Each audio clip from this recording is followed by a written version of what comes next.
This is part 3 of module number 6, Optimization Modeling of STAT 560, Applied Business Research and Statistics.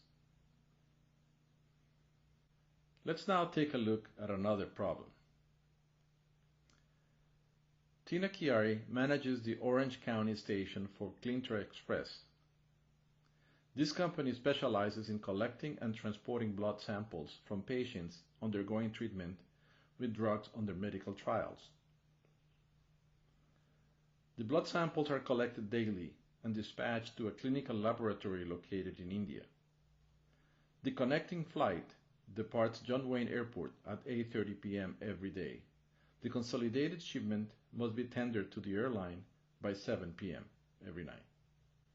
Patients must draw their blood samples according to a specific plan using the kits mailed to them by the lab.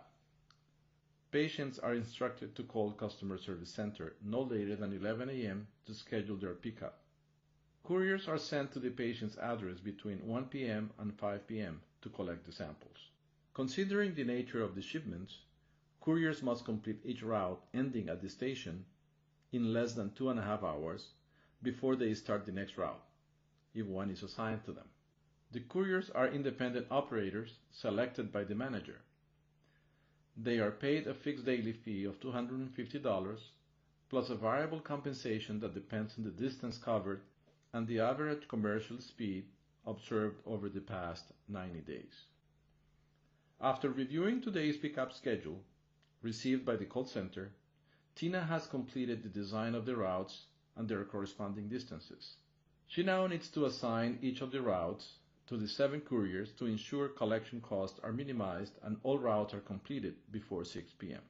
This table shows the different routes from A to K. So we have 11 routes and the distances are shown in the next line. So route A, for example, has 29 miles to be driven.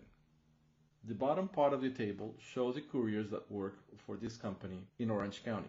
The average speed observed over the last 90-day period is shown under the person's name.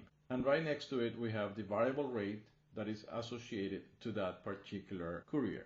David, for example, has in record a commercial speed of 13 miles an hour. Because of that, he has a variable rate of $9.25 per mile. Chris, one of the slower drivers, considering historical data, has a speed of 10 miles per hour in average, and that corresponds to a pay of $5.50. The fastest driver is Dana, and she does 20 miles an hour, and that's her record. And consequently, she has a higher compensation, in this case, $14 per mile. We now need to determine how to assign routes to couriers. Also look at what are the relevant constraints, and see how can the operation of the station be improved. The solution of this problem is discussed in the second tutorial of this module.